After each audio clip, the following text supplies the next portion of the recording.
जिंदगी में बंदगी तू करना है, जिंदगी में बंदगी तू करना है, जिंदगी में बंदगी शर्मिंदा है, जिंदगी में बंदगी शर्मिंदा है। दुनिया में हो दुनिया का तलबगार ना हो, बाजार से गुजर हो खरीदार ना हो, दुनिया में हो दुनिया का तलबगार ना हो, बाजार से गुजर हो खरीदार ना हो। ये दुनिया एक मसल कागज फूल है, ये दुनिया एक मसल कागज फूल है, जिंदगी में बंदगी तू करना है, जिंदगी में बंदगी शर्मिंदा है, जिंदगी में बंदगी कुन बंदगी, जिंदगी बे बंदगी शर्मिंदगी। ভাইরা আমার, আমি আপনাদের সামনে পবিত্র কোরআনুল কারীমের 30 নম্বর পারার 108 নম্বর সূরাটি তেলাওয়াত করেছি। 30 পারা কোরআনের মাঝে এটি সবচেয়ে ছোট সূরা, এর চেয়ে ছোট সূরা আর নাই। আয়াত সংখ্যা হলো মাত্র 3টি। আয়াত কয়টি? সূরাটি যদিও সবচেয়ে ছোট সূরা, কিন্তু এর তাফসীর এবং আলোচনা ছোট নয়, বরং বিশাল। আজকে সারা রাত ব্যাপী আলোচনা করলেও এই সূরার তাফসীর করে শেষ করা যাবে না। জোরে বলেন না সুবহানাল্লাহ। এই সূরার আরেকটি নাম আছে, এক তো নাম হলো সূরাতুল কাউসার। সূরা কাউসার ছাড়াও এই সূরার আরেকটি নাম আছে, সেটি হলো সূরাতুন নহর। 30 পারা কোরআনের মাঝে সূরা আছে 114টি। এর মধ্যে 112 সূরার মধ্যে রব্বে কারীম বিভিন্ন বিষয় নিয়ে আলোচনা করেছেন, আলাদা রেখেছেন 2টি সূরা। এই সূরা দুটিতে বিভিন্ন বিষয় নিয়ে আলোচনা করেন নাই, বরং মুস্তাকিল স্বতন্ত্র একটি বিষয় নিয়ে আলোচনা করেছেন। সূরা দুটির একটি হলো সূরাতুল ইখলাস, আর একটি হলো সূরাতুল কাউসার। সূরাতুল ইখলাসে আল্লাহ রাব্বুল আলামিনের শান, মান আর বরত্ব নিয়ে আলোচনা করা হয়েছে। আর সূরাতুল কাউসারে আল্লাহ তাআলা তার হাবিবের শান, মান আর শ্রেষ্ঠত্ব নিয়ে আলোচনা করেছেন। জোরে করুন না সুবহানাল্লাহ। তাহলে আল্লাহ তাআলা তার বন্ধুকে কি পরিমাণে ভালোবাসেন, নিজের শানে কোরআনে একটি সূরা নাযিল করছেন, সাথে সাথে বন্ধুর শানেও কোরআনে আলাদা একটি সূরা নাযিল করে দিয়েছেন। জোরে করুন না সুবহানাল্লাহ। এবার আমরা জানবো এই সূরাটিকে আল্লাহ তাআলা কোন প্রেক্ষাপটে, কোন অবস্থায় নাযিল করেছিলেন, অর্থাৎ সূরাতুল কাউসারের শানে নুজুল কি। তাফসীরের কিতাব সমূহের মধ্য থেকে প্রসিদ্ধ একটি কিতাব তাফসীরে কাবীর, এর 32 নম্বর খণ্ডের 135 নম্বর পৃষ্ঠায় আল্লামা ফখরুদ্দিন রাজি রহমাতুল্লাহি আলাইহি উল্লেখ করেছেন, মায়ার নবী যখন মক্কার জমিনে কালিমার দাওয়াত দেওয়া শুরু করলেন, তখন মক্কার লোকেরা আল্লাহর নবীর নূরানি চেহারা দেখিয়া, কিছু মানুষ পয়গম্বরের নম্রতা, ভদ্রতা আর উত্তম আদর্শ দেখিয়া, আর কিছু মানুষ পয়গম্বরের মধুর কণ্ঠের তেলাওয়াত শুনিয়া দলে দলে কালিমা পড়ে মুসলমান হইতে লাগল। সুবহানাল্লাহ। এই অবস্থা দেখিয়া মক্কার কাফিরদের লিডার আবু লাহাব, আবু জাহাল, উতবা, সাইবা এরা তাকায় দেখতেছে মানুষ যেভাবে মুহাম্মদের ধর্ম গ্রহণ করতেছে, যদি মুহাম্মদকে বাধা না দেওয়া যায় শেষ পর্যন্ত আমাদের দলে আর একটা লোকও থাকবে না, সব মুহাম্মদের দলে চলে যাবে, যার কারণে আমাদের আর নেতাগিরিও টিকে থাকবে না। এজন্য আল্লাহর নবীকে সমাজের মানুষের কাছে এরা দোষী এবং কলঙ্কিত বানাবার জন্য এক এক সময় এক একটা গালি দেওয়া শুরু করলো। জোরে কর না নাউযুবিল্লাহ। ঠিক তেমনি ভাবে এই চিত্রটা বর্তমান জামানাতেও দেখা গিয়েছিল। এ জামানায় আবু জাহাল, আবু লাহাব, উতবা, সাইবা না থাকতে পারে, কিন্তু এদের চেলা চামুন্ডারা কিন্তু আছে। কথা কয় না?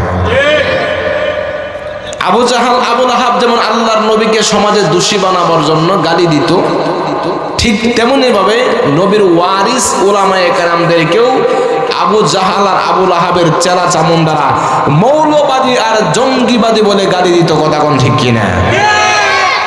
কিন্তু উলামায়ে কেরামদেরকে ওরা দমাতে পারে নাই, পারবেও না ইনশাআল্লাহ। কথা বলেন ঠিক কিনা? মক্কার কুখ্যাত এক কাফের, তার নাম ছিল আস ইবনে ওয়াইল। সে নবীজিকে একটা গালি দিয়েছিল, তার গালির জবাব দিয়া আল্লাহ সূরাতুল কাউসারকে নাজিল করেছেন। সুবহানাল্লাহ বলেন। গালিটা কি ছিল? সূরা কাউসারের ৩ নম্বর আয়াতের শেষ শব্দে আছে আবেতার। আবেতার শব্দের অর্থ হলো নির্বংশ, নিঃসন্তান, লেজ কাটা। আমাদের নেত্রকোনার আঞ্চলিক ভাষায় বলে যার কোনো সন্তান হয় না, অর্থাৎ আটকোরা। তো এই গালিটা বেঈমানের দলের আমাদের নবীজিকে দিয়েছিল। এই জন্য এই গালিটা কাউকে কোনোদিন দিবেন না। কিন্তু আল্লাহ তাআলা তো তার হাবিবকে সন্তান দিয়েছিলেন।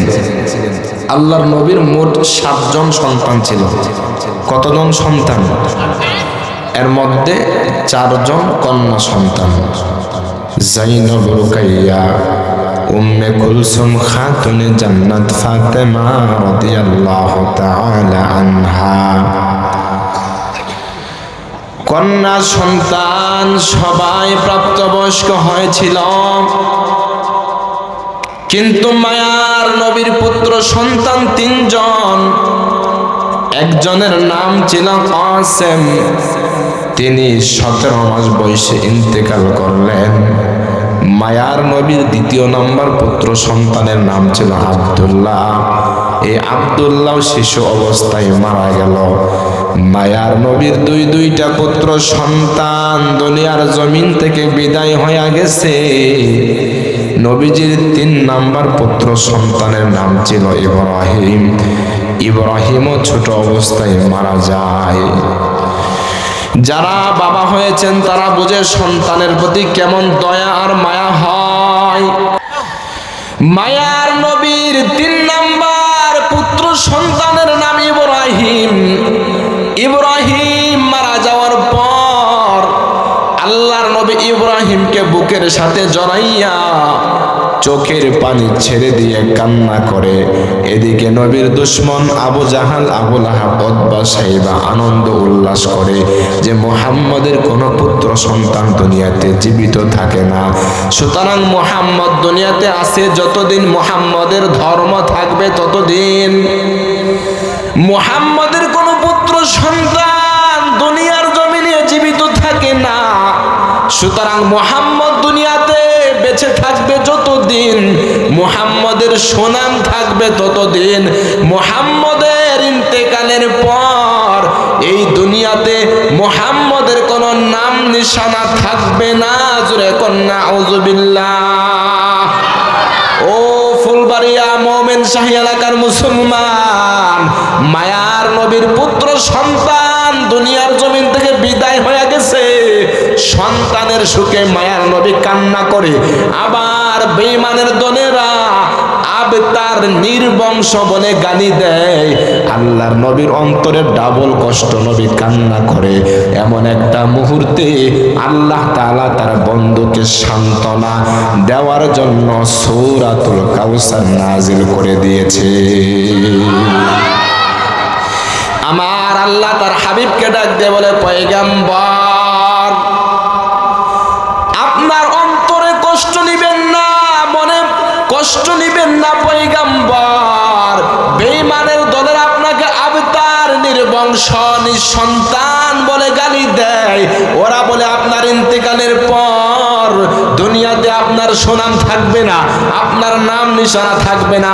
ও পয়গম্বর, কিন্তু আমি আল্লাহ বলে দিলাম ইন্না শানিয়াকা হুয়াল আবতার, বরং আপনার শত্রু যারা আছে, আপনার দুশমন যারা আছে, এরাই হলো আবতার, এরাই নির্বংশ, এরাই নিঃসন্তান। এদের মরণের পর দুনিয়াতে এদের কোনো নাম নিশানা থাকবে না। কথা বলেন ঠিক কিনা? আমি জানতে চাই আপনাদের এলাকায় আবু জাহেল নামে কোনো মানুষ আসেনি? আবু লাহাব নামে আছে? নাই, সারা দুনিয়ার কোথাও খুঁজে পাওয়া যাবে না। আল্লাহ বলেন পয়গম্বর, আপনার দুশমন, আপনার শত্রু যারা হবে, এরাই জমিনের দুনিয়ার জমিন থেকে বিলীন হয়ে যাবে, নিশ্চিহ্ন হয়ে যাবে, এদের নাম নিশানা পর্যন্ত থাকবে না। কিন্তু পয়গম্বর, আমি আল্লাহ আপনার নাম মুহাম্মদ দুনিয়াতে কিয়ামত পর্যন্ত টিকায়া রাখব। কারণ নবী আমার, আপনার নাম মুহাম্মদ, এটা আমি আল্লাহর নামের সাথে মিলায়া দিলাম। ও পয়গম্বর, দুনিয়ার জমিনে কিয়ামত পর্যন্ত আমি আল্লাহর গুণগান চলতে থাকবে। আমি আল্লাহর নামের সাথে আপনার নাম মিলায়া দেওয়ার কারণে আপনার নাম মুহাম্মদেরও কিয়ামত পর্যন্ত গুণগান চলতে থাকবে। জোরে কোন সুবহানাল্লাহ। এই জন্য আল্লাহর নবীর নাম নামাজের মধ্যেও আছে, নবীর নাম আজানের মধ্যেও আছে, ইকামতের মধ্যে আছে না নাই?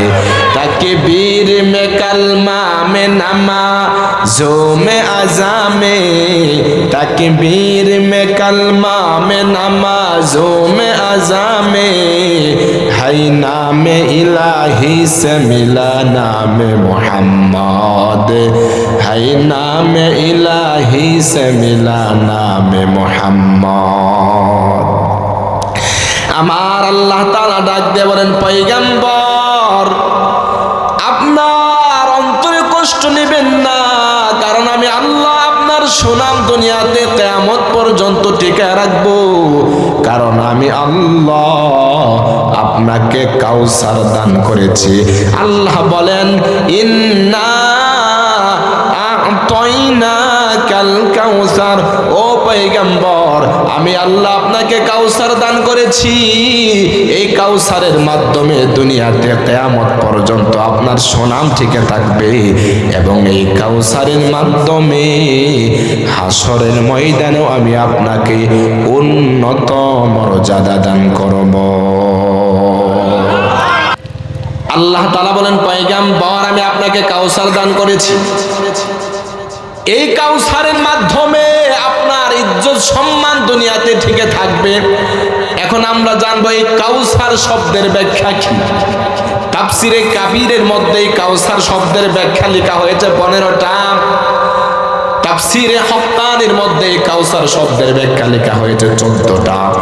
তাফসিরে বাহরে মুহিতের মধ্যে এই কাউসার শব্দের ব্যাখ্যা লেখা হয়েছে প্রায় 32টা। জোরে কোন সুবহানাল্লাহ। এই সবগুলো অর্থ বলা তো সম্ভব না, আজকে আমরা 2 থেকে 3টা নিয়ে আলোচনা করব। আল্লাহ বলেন পয়গম্বর, আমি আপনাকে কাউসার দান করেছি। এই কাউসার শব্দের 1 নাম্বার অর্থ হলো হাউজে কাউসার। জোরে কোন সুবহানাল্লাহ।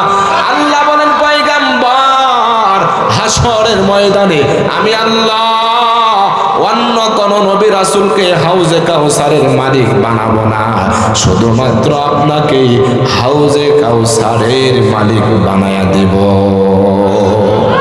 মায়ার নবী সহিহ মুসলিমের হাদিসের মধ্যে বলেন,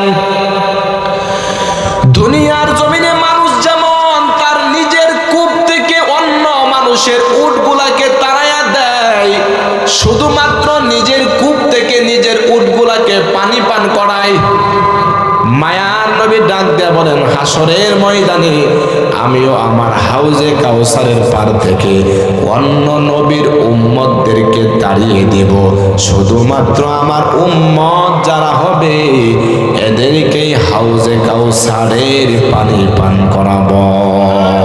আল্লাহর নবী বলেন, হাসরের ময়দানে আমি আমার উম্মতদেরকে হাউজে কাউসারের পানি পান করাবো। সাহাবায়ে কেরাম ডাক দিয়ে বলেন, পয়গম্বর, ওই হাসরের ময়দানে কোটি কোটি মানুষ থাকবে পয়গম্বর, এত মানুষের ভিড়ে আপনি আপনার উম্মতদেরকে কেমন করে চিনবেন? মায়ার নবী বলেন, লাকুম সিমা লাইসাত লি আহাদিম মিনাল উমাম। নবী ডাক দিয়ে বলেন, ও আমার সাহাবায়ে কেরামের দল, হাসরের ময়দানে আমার উম্মতের আলাদা কিছু চিহ্ন থাকবে, আলামত থাকবে। এই চিহ্ন আর আলামত গুলো অন্য নবীর উম্মতের মাঝে থাকবে না। নবী ডাক দিয়ে বলেন, দুনিয়ার জমিনে শীতের রজনীতে আমার উম্মতেরা ঠান্ডা পানি দিয়া কষ্ট করে অজু বানায়, হাসরের ময়দানে তাদের এই অজুর অঙ্গগুলো নূরের কারণে ঝলমল করতে থাকবে। নবী বলেন, আমি আমার উম্মতের এই চিহ্নগুলো দেখে দেখে ওদেরকে হাউজে কাউসারের পানি পান করাবো।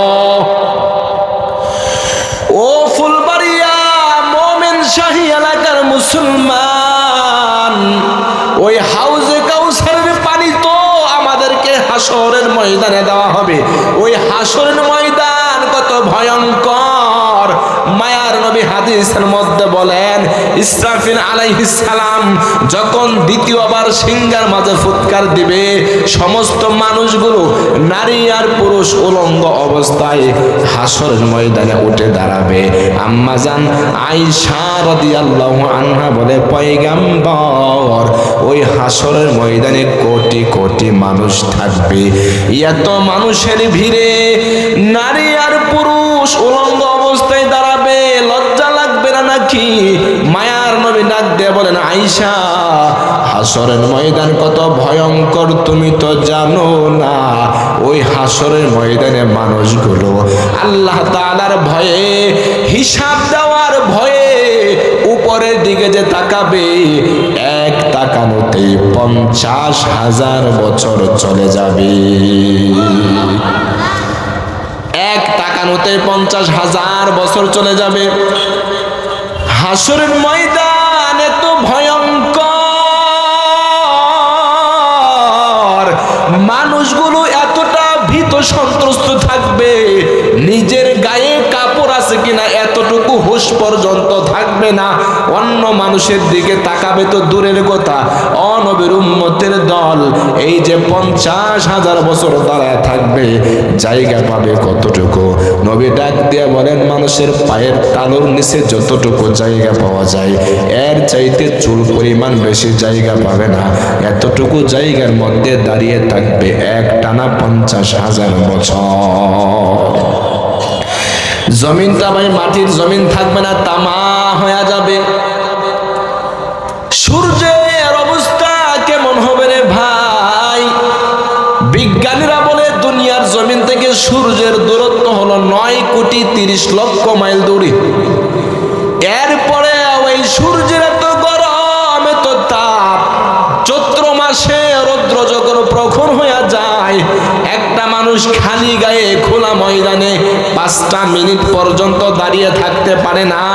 মনে হয় রৌদ্রের গরমে মাথার চান্দি পর্যন্ত ফেটে যায়, কলিজা পর্যন্ত শুকায় যায়, পানির জন্য ভিতরটা হাহাকার হয়ে যায়। কথা কোন ঠিক কিনা? এটা হলো দুনিয়ার এত সূর্যের, এত দূরের সূর্যের গরম। কিন্তু মায়ার নবী বলেন, আল্লাহ তাআলা হাসরের ময়দানের জন্য নতুন করে একটা সূর্য বানাবেন রে ভাই। ওই সূর্যটা দুনিয়ার সূর্যের মতো হবে না, দুনিয়ার সূর্যের চাইতে আরো 70 গুণ পাওয়ার বেশি দিয়া সূর্য বানাইয়া ওই সূর্যটাকে হাসরের ময়দানে মানুষের মাথার মাত্র আধ হাত উপরে স্থাপন করে দিবেন। ও যুবক সন্তান ও বৃদ্ধ বাবা, ও পর্দার অন্তরালের আম্মা জানেরা, ভালো করে বোঝা লাগবে ওই হাসরের ময়দান কত ভয়ঙ্কর। এই সূর্যের এত গরম আর এত তাপ, সূর্যের গরমে মানুষের মগজগুলো টকবক পিপাসার কারণে কুকুরের মতো জিহ্বাটা ঝুলতে থাকবে। প্রতিটা মানুষের কলিজা ফাটা পিপাসা লাগবে। মায়ার নবী ডাক দিয়া বলেন, ওই হাসরের ময়দানে পানি পানি বলে চিৎকারের আওয়াজ।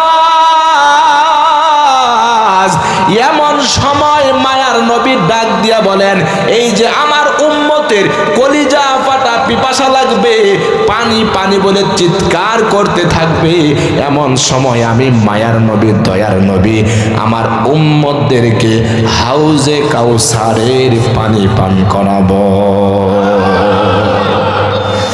ভাইরা আমার, সেই হাউজে কাউসারের পানি কেমন হবে?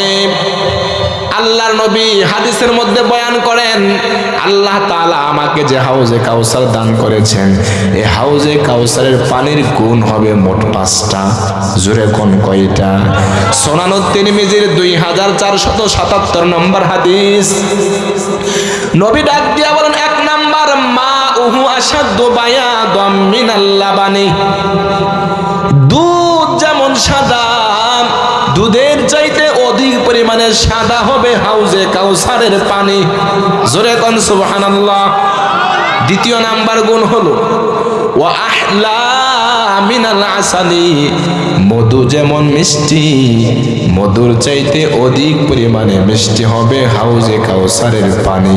সুবহানাল্লাহ বলেন। 3 নাম্বার গুণ হলো ওয়ারিহু আতিয়াবু মিনাল মিসকি।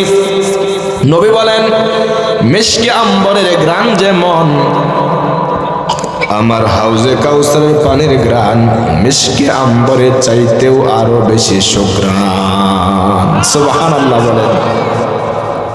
4 নাম্বার গুণ হলো, নবী বলেন, আমার প্রতিটা উম্মতকে আলাদা আলাদা গ্লাস দেওয়া হবে হাউজে কাউসারের পানি পান করার জন্য। তাহলে ওই গ্লাসের সংখ্যা কত? নবী ডাক দিয়া বলেন, ওয়া আকওয়াবুহু আদাদু নুজুমিস সামা।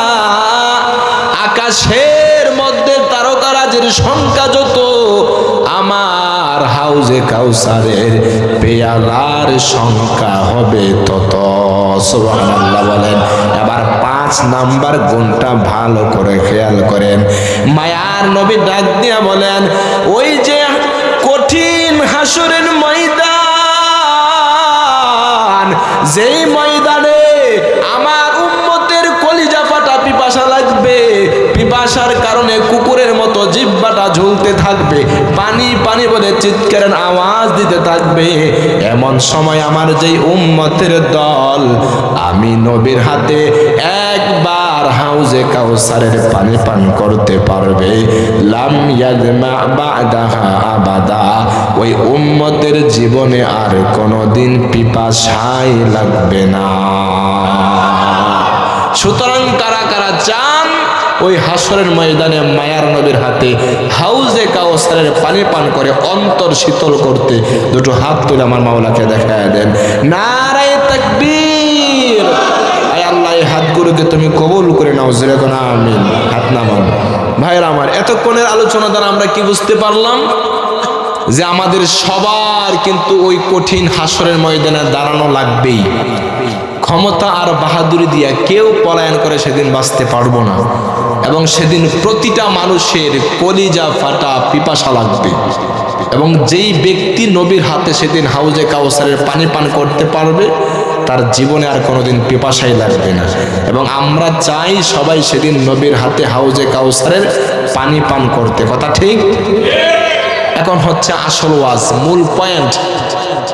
আমরা সবাই চাই মায়ার নবীর হাতে হাউজে কাউসারের পানি পান করতে, কিন্তু আসল কথা হচ্ছে সব মানুষ কিন্তু সেদিন হাউজে কাউসারের পানি পাবে না।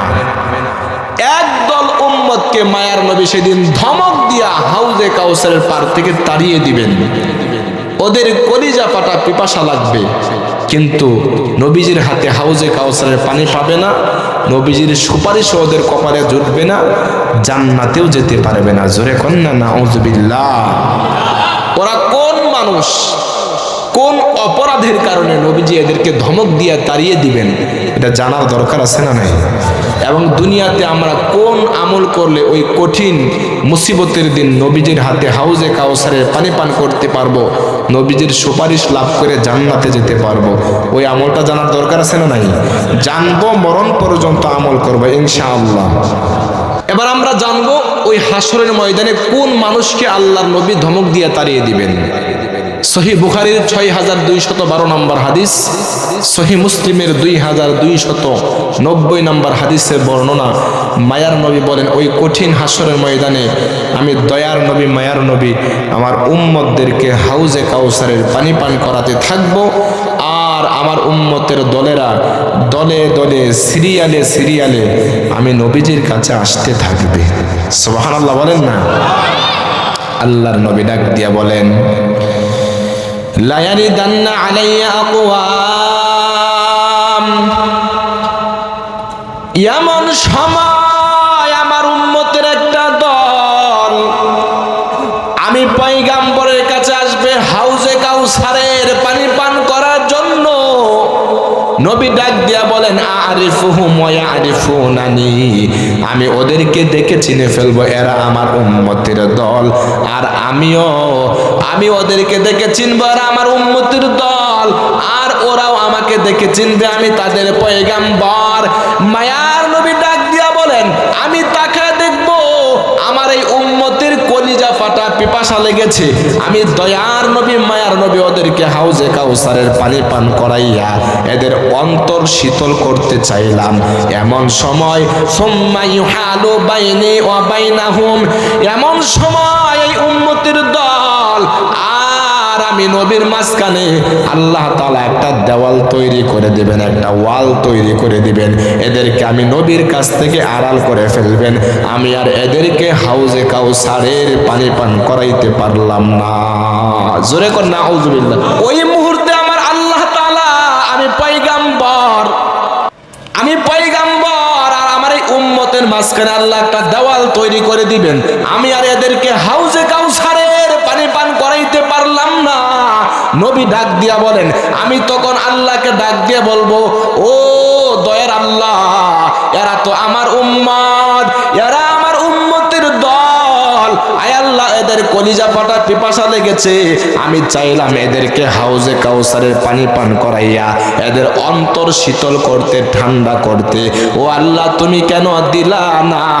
নবী তখন আমাকে বলা হবে, নবী বলেন আমাকে তখন আল্লাহ তাআলার পক্ষ থেকে ডাক দিয়ে বলা হবে, ফাইয়াকালু ইন্নাকা লা তাদরি। পয়গাম্বর বলেন আল্লাহ তাআলার পক্ষ থেকে তখন আমাকে জানিয়ে দেওয়া হবে। আল্লাহ বলবেন, ও পয়গাম্বর, আপনি তো এই মানুষদের আসল পরিচয় জানেন না। যে মানুষগুলাকে আপনি হাউজে কাউসারের পানি পান করাতে চান, যাদেরকে আপনি আপনার খাঁটি উম্মত মনে করতেছেন, ও পয়গাম্বর, এরা তো আপনার আসল উম্মত না। ও নবী আমার, এরা আপনার উম্মত না। নবী বলেন আমাকে তখন এদের পরিচয় আমার সামনে উন্মোচন করে দেওয়া হবে। আল্লাহ তাআলা ডাক দিয়ে বলেন, পয়গাম্বর, এই মানুষগুলো আপনার ইন্তেকালের পর এরা আপনার আদর্শ গ্রহণ করে না, এরা আপনার শরীয়ত মোতাবেক চলে নাই। ও পয়গাম্বর, এরা আপনার সুন্নত বাদ দিয়া মন গড়া ভণ্ডামি বিদআত আমল করেছিল। দয়ার নবী বলেন, যেই মাত্র এই কথা শুনবো, এরা আমার ইন্তেকালের পর আমার শরীয়ত বাদ দিয়া, শরীয়ত পরিবর্তন করিয়া মন গড়া ভণ্ডামি আমল করছে। এই মানুষগুলো আমার আদর্শ গ্রহণ করে নাই, সুন্নাত মোতাবেক চলে নাই। এই কথা শোনার পর আমি নবীজির অন্তরে একটা রাগ এসে যাবে, আমি গুসা হয়ে যাব। তখন ওদেরকে ধমক দিয়া বলবো, সুহকান সুহকান লিমান গায়্যারা বাদি। নবী বলেন, আমি ডাক দিয়ে বলবো, ও নাফরমান গুনাহগারের দল, যাও যাও, দূর হয়ে যাও, ধ্বংস হয়ে যাও। যারা আমার শরীয়ত পরিবর্তন করেছো, যারা আমার সুন্নত বাদ দিয়া, আমার আদর্শ বাদ দিয়া মন গড়া আমল করেছো, আজকে তোমাদের কপালে এক ফোঁটা হাউজে কাউসারের পানিও জুটবে না। জোরে কর নাউযুবিল্লাহ। ভাইয়েরা আমার, তাহলে আমরা সহিহ বুখারী এবং মুসলিমের হাদিস থেকে জানতে পারলাম, যেই মানুষগুলো দুনিয়াতে আল্লাহর নবীর আদর্শ গ্রহণ করবে না, যারা পয়গম্বরের সুন্নত মোতাবেক চলবে না রে ভাই। যারা নবীজির শরীয়ত পরিবর্তন করিয়া মন গড়া আমল করবে, ওদেরকে আল্লাহ নবী ধমক দিয়া হাউজে কাউসারে পার থেকে তাড়িয়ে দিবেন। এখন আপনাদের প্রশ্ন হয়, হুজুর আমাদেরকেও তো হাসরের ময়দানে দাঁড়ানো লাগবে, আমাদের তো কলিজা পাটা পিপাসা লাগবে, আমরা তো চাই মায়ার নবীর হাতে হাউজে কাউসারের পানি পান করতে, আমরাও তো পয়গম্বরের সুপারিশ লাভ করিয়া জান্নাতে যেতে চাই। তাহলে দুনিয়ার জমিনে কোন আমল করলে আল্লাহর নবী আমাদেরকে হাউজে কাউসারে পানি পান করাবেন? আমি বলি, ও ফুলবাড়িয়া মোমেন শাহী এলাকার মুসলমান, দুনিয়ার জমিনে যারা মায়ার নবীর খাঁটি উম্মত হতে পারবে, তাদেরকেই একমাত্র নবী সুপারিশ করে জান্নাত দিবেন, হাউজে কাউসারের পানি দিবেন। আপনাদের আবারও প্রশ্ন হয়, হুজুর তাহলে খাঁটি উম্মত কারা? এদের কি পরিচয়? আমাদেরকে আমাদের উস্তাদ যে শিক্ষা দিয়েছেন, যে মানে সুন্নত সে খাঁটি উম্মত। কথা কোন ঠিক কিনা? যে মানে সুন্নত সে নবীর উম্মত, আর যে সুন্নত মানবে না সে তো নবীর উম্মত হতে পারে না। কথা বলেন ঠিক কিনা? অথচ দেখবেন আমগো সমাজে একদল মানুষ আছে সুন্নতের ধারে কাছেও নাই, অথচ নিজেদেরকে নবীর বড় উম্মত, বড় আশেকে রসুল দাবি করে আছে না নাই? হ্যাঁ, দেখবেন ওদের মুখের মধ্যে নাই দাড়ি, হাতে লাগাই ছুরি, মাঝে মধ্যে পরে আবার লাল শাড়ি, মাথায় মহিলাদের মতো লম্বা চুল, গলায় বাঁধে ডোল, আবার সাইনবোর্ড লাগাই আশেকে রসুল। আছে না নাই? আমার ভাইরা, কলিজার টুকরা যুবক, অন্তরটাকে নরম করে দাও। এই দুনিয়ার জমিনে চিরদিনের জন্য আশ্রয় না রে ভাই। মায়ার নবী হাদিসের মধ্যে বলেছেন, দুনিয়ার জীবনটা কত অল্প জানোনি? বলে মানুষ একবার চোখের পলক মারলে যতটুকু সময় হয়, এতটুকু সময় হলো আখিরাতের তুলনায় দুনিয়ার জীবন। আরে এতটুকু তুলনাও তো হয় না, এর চাইতে ছোট্ট কোনো উপমা যদি থাকতো আল্লাহর নবী সেই উপমাটাই দিত। কিন্তু ভাই আখিরাতের জীবনের তুলনায় দুনিয়ার জীবনের কোনো তুলনায় চলে না, কারণ দুনিয়ার জীবন তো একটা সময় শেষ হয়ে যাবে, কিন্তু আখিরাতের জীবন যার শুরু আছে কিন্তু কোনো দিন আর শেষ হবে না। কথা কোন ঠিক কিনা? এজন্য আমার কলিজার যুবক ভাইদেরকে বলবো, আমার ভাই, তোমার তো হাসরের ময়দানে দাঁড়ানো লাগবে রে ভাই, তোমার তো কলিজা পাটা পিপাসা লাগবে, তুমিও তো মায়ার নবীর সাথে জান্নাতে যাইতে চাও। এই জন্য আজকের এই মাহফিলে ওয়াদা দেওয়া লাগবে, হুজুর জীবনে অনেক গুনাহ করেছি, আর গুনাহ করব না, আর এক ওয়াক্ত নামাজ ছাড়বো না, মা বাবার সাথে আর কোনোদিন বেয়াদবি করব না, মুরব্বীদের সাথে বেয়াদবি করব না, কারো মনে কোনোদিন কষ্ট দেব না, আর কোনোদিন জেনা বিবেচার করব না, নেশা করব না, মায়ার নবীর কলিজায় আর আঘাত দিব না, আল্লাহর নবীর কোন সুন্নত আমি আর ছাড়ব না।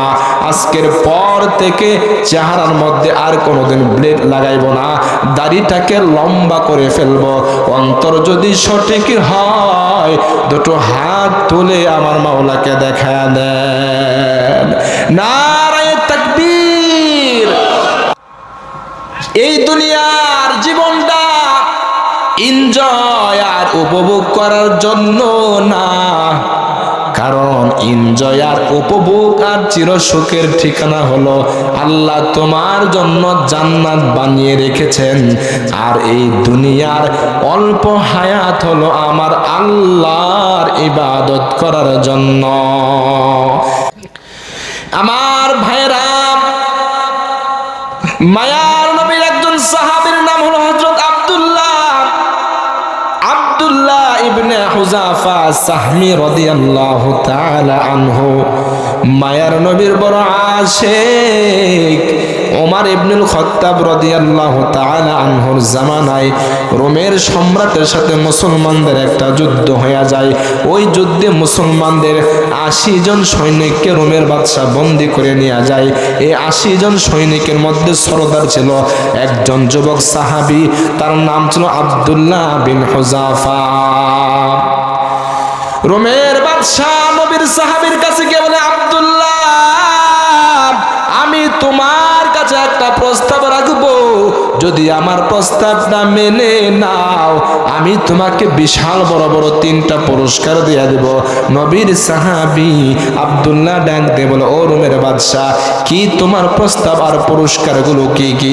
রোমের খ্রিস্টান বাদশা ডাক দিয়ে বলে, নবীর সাহাবী আব্দুল্লাহ, আগে পুরস্কারগুলো শুনিয়া নাও। 1 নাম্বার পুরস্কার হলো আমি তোমাকে এই জেলখানা থেকে মুক্ত করিয়া দিব। 2য় নাম্বার পুরস্কার হলো এই যে আমার বিশাল বড় রোম সাম্রাজ্য, বর্তমানে যেমন রাশিয়া এবং আমেরিকা হলো সবচেয়ে বড় পরাশক্তি, সুপার পাওয়ার বড় সাম্রাজ্য, ওই জামানায় রোম আর পারস্য ছিল সবচেয়ে বড় পরাশক্তি, বিশাল বড় সাম্রাজ্য। রোমের বাদশা নবীর সাহাবী আব্দুল্লাহকে ডাক দিয়ে বলে, আব্দুল্লাহ, আমি আমার এই বিশাল রোম সাম্রাজ্যের অর্ধেক অংশের রাজা তোমাকে বানায়া দিব। 3 নাম্বার পুরস্কার হলো আমার একটা সুন্দরী রাজকন্যা আছে, আমি আমার ওই রাজকন্যাকে তোমার সাথে বিবাহ দিয়া দিব। তাহলে পুরস্কারগুলো বড় বড়। 1 নাম্বার হলো 1 নাম্বার জেলখানা থেকে মুক্তি। 2য় নাম্বার মুক্তির পরে পরে বাদশাহ। 3 নাম্বার সুন্দরী রাজকন্যার স্বামী হতে পারবা। তবে ও নবীর সাহাবী, প্রস্তাব হলো তুমি তোমার নবীর যে কালিমা পড়ে মুসলমান হয়েছো, ওই কালিমা পরিবর্তন করিয়া এই মুহূর্তে খ্রিস্টান হয়ে যাওয়া লাগবে। জোরে কন্যা আউযুবিল্লাহ। মায়ার নবীর সাহাবী আব্দুল্লাহ ডাক দিয়ে বলে, ও রোমের বাদশা, কি মনে করেছো তোমার এই সামান্য রোম সাম্রাজ্য কেন? আমি আব্দুল্লাহর পায়ের নিচে যদি সারা দুনিয়াটাও রাখা হয়, এরপরেও আমি আমার নবীর কালিমা ছাড়তে রাজি না। মুসলমানি বুয়াদ গর্দান নাহাদান আইনানে খুদ বদস্তে খাজা জাহাদান গর্ব সুরত আদমি ইনসাবুদে আহমদ আবু জাহল হামে এক সাবুদে আদমি রাম আদমিয়াত লাজমাস উদেরা গর্বুন বাসদ হেই জমাস। রোমের বাদশার মেজাজটা গরম হয়ে গেছে। আমি এত বড় একজন বাদশা, আমি নত হইয়া তার কাছে গিয়ে প্রস্তাব রাখলাম, কিন্তু সে আমার প্রস্তাবটা ফিরিয়ে দিল, প্রত্যাখ্যান করলো। রোমের বাদশা জল্লাদকে ডাক দিয়ে বলে, ও জল্লাদ, এই নবীর সাহাবীর 3 দিন পর্যন্ত খাবার বন্ধ রাখবা, তাকে বন্দি করে রাখো। আব্দুল্লাহর 3 দিন পর্যন্ত খাবার বন্ধ রাখা হলো। 3 দিন পর আবার রোমের বাদশা নবীর সাহাবীর কাছে গিয়ে বলে, ও আব্দুল্লাহ, এখনো সময় আছে, আমার প্রস্তাবটা গ্রহণ করে নাও, আমি তোমাকে বিশাল বড় বড় 3টা পুরস্কার দিয়ে দিব। ও মুমিন শাহী এলাকার যুবক সন্তান, অথচ আমরা কেমন নবীর আশিক হইলাম, আমরা নবীর কেমন উম্মত। দুনিয়ার সামান্য একটু ক্ষমতার জন্য, সামান্য স্বার্থের জন্য আমরা আমাদের ঈমানটা নষ্ট করে দিতেও কোনো দ্বিধাবোধ করি না। কথা কোন ঠিক কিনা? রোমের বাদশা যখন দ্বিতীয়বার প্রস্তাব করলো, এবার নবীর সাহাবী আব্দুল্লাহ বিন হুযাফা ডাক দিয়ে বলে, ও রোমের বাদশা, তুমি কি মনে করেছো আমি আমার নবীর কালিমা তো ছাড়বই না, আমি আমার পয়গাম্বরের একটা সুন্নাত ছাড়তে রাজি না। সুবহানাল্লাহ বলেন। এবার রোমের বাদশার মেজাজটা ডাবল গরম হয়ে গেছে। জল্লাদকে ডাক দিয়ে বলে, জল্লাদ, এই নবীর সাহাবী আব্দুল্লাহকে উল্টো ভাবে লটকাইয়া ইচ্ছা মতো ডান্না দিয়ে পিটাইতে থাকো, আবার খাবারও বন্ধ। ও মুমিন শাহী এলাকার মুসলমান, এক নাম্বার তো হলো নবীর সাহাবীর পেটের মধ্যে ক্ষুধা, কোনো খাবার নাই, আবার জল্লাদ তার ডান্ডা দিয়ে ইচ্ছা মতো পিটাইতেছে, গোশত আর হাড্ডিগুলো প্রায় এক হয়ে গেছে।